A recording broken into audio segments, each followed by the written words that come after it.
मां पार्वती एक स्वरूप है।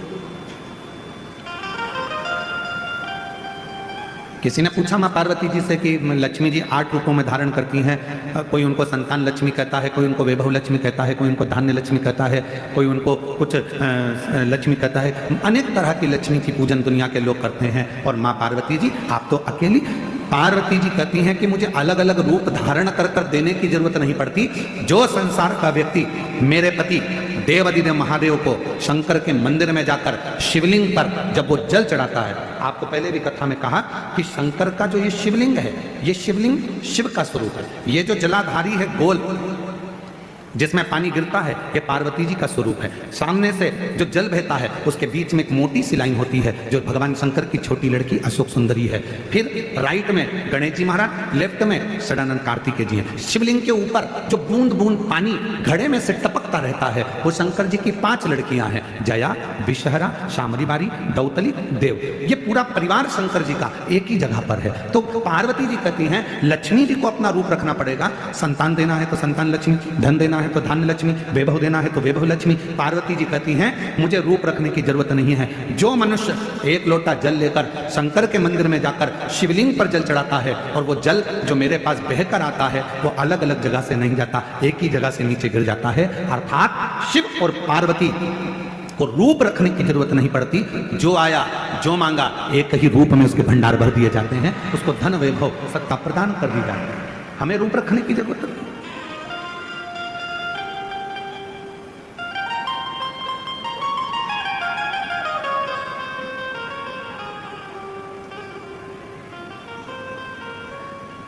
अब संसार के लोग थोड़ा बहुत बेलपत्र के वृक्ष में भी हाइब्रिड बेलपत्र का वृक्ष उत्पन्न करने लगे, पर मेरा निवेदन है नर्सरी वालों से,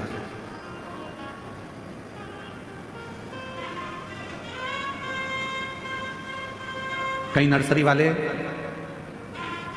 ओरिजिनल बेलपत्र के पेड़ को ना देते हुए हाइब्रिड बेलपत्र के पेड़ को देते हैं। और जिस बेलपत्र का पत्ता हमारे पुराने बेलपत्र के पत्ते से नहीं मिलता है, उसका पत्ता इतना कारगर नहीं होता जितना हमारा पुराना जो बेलपत्र होता है, जो सही ओरिजिनल बेलपत्र होता है उसका।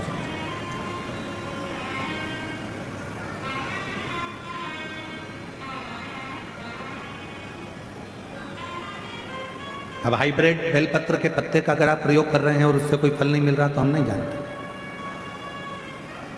हमारे यहां तो शास्त्र भी कहता है, एक होती है जर्सी गाय, एक होती है देसी गाय। जर्सी गाय का दूध जितना कारगर नहीं होता उतना देसी गाय का 1 चम्मच दूध भी तुम्हारे भाग्य को, तुम्हारे रोग को दूर कर सकता है।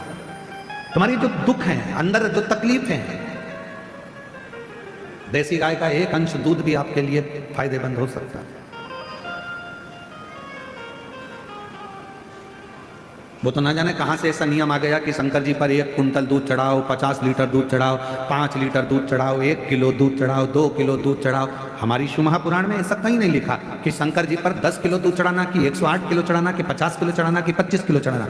शिव महापुराण में तो केवल इतना लिखा है, जब भगवान शंकर जिस समय पर मंथन हो रहा था और उस मंथन में सबसे पहले गौ माता निकली थी, गौ माता को निकालने का कारण केवल इतना था। इसके बाद जो विष निकलेगा, विष को जो पिएगा उसका कंठ जलेगा। कंठ की जलन को कौन रोक सकता है? तो कंठ की जलन को गाय माता का दूध रोक सकता है। इसलिए शिव महापुराण में लिखा कि शंकर भगवान पर मां जगत जननी जगदम्बा अंबा ने गौ माता का थोड़ा सा दूध शिव को समर्पित करा, जिससे उनके कंठ की जलन रुक गई।